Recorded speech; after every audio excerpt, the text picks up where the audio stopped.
ભજન એ પણ અમારા બહુ જૂના છે. શાસ્ત્રીય અને શરૂઆત અમારાથી છે. આવા સેંકડો સ્તુતો જેમણે પોતાના જીવનમાં કર્યા છે એવા પરિવારે આ સરસ મજાના અને આ જાપની શરૂઆત કરતા પહેલા દરેક બાકી બધું ભૂલી જજો. આની અંદર બીજું કાંઈ નથી કરતું, પણ વચન આ બધું ભૂલી જાય અને મન આની અંદર એકાગ્ર, કેમ કે કન્ડિશન છે, ભાવ ઉભો કરવાની કન્ડિશન એ છે કે જગતને ભૂલશો તો જ અંદરમાં આ નમસ્કાર મહામંત્ર પ્રત્યેનો ભાવ તમારો જાગૃત થશે. આવો એક સરસ બીજી બાજુ મોંઘવારી વધી છે, ગંધામાં મંદી છે, શરીરમાં અલગ અલગ પ્રકારની અનેક પ્રકારની વ્યાધિઓ ન કલ્પના કરી હોય, એકદમ કલ્પના ન થઈ હોય અને અચાનક શરીરમાં વ્યાધિઓ ઊભા થઈ જાય છે.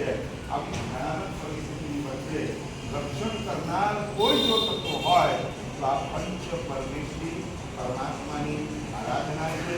અને એની અંદર લખ્યું છે સમરો મંત્ર ભરો ન હોતા, એ છે સુખમાં સમરો, દુઃખમાં સમરો અને સમરો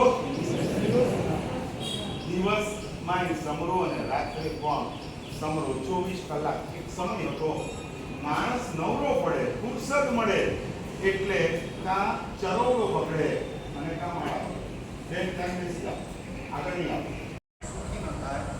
અને બીજાના સુખનો વિચાર કરનારો ક્યારે આપણા સાધના મારે મારા મુદ્દે વૈરાગ્ય દેશના તંત્ર એકાદ મુદ્દે હેમચંદ્ર સુરેશ્વરજી મહારાજ આખું વિશ્વ હિંસાથી મુક્ત થાય, આખું વિશ્વ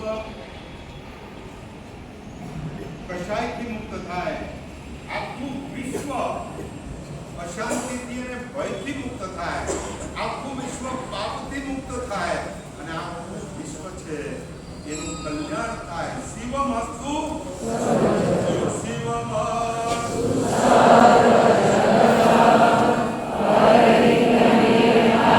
ભવन्तु ભૂતગણાः દોષાભ્યયનાશં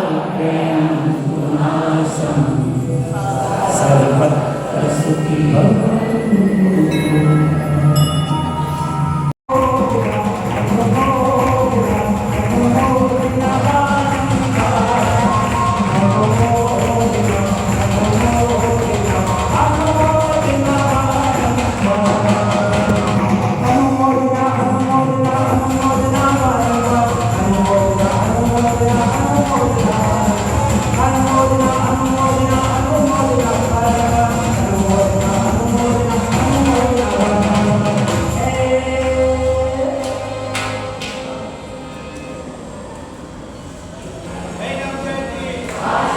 તો ભાગ્યશાળી ગુરુદેવની એક ફરમાઈશ છે અને આપણે સૌ અહીંયાથી આ નવકાર મંત્ર કેવો છે એના વિશે ખૂબ જ સુંદર શબ્દો લખાયા કે ऐसी दशा हो भगवान कि जब प्राण तन से निकले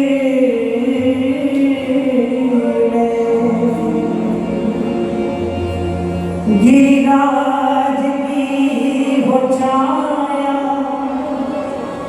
मन में न हो माया तत्व से को शुद्ध काया कि जब प्राण तन से निकले. चलो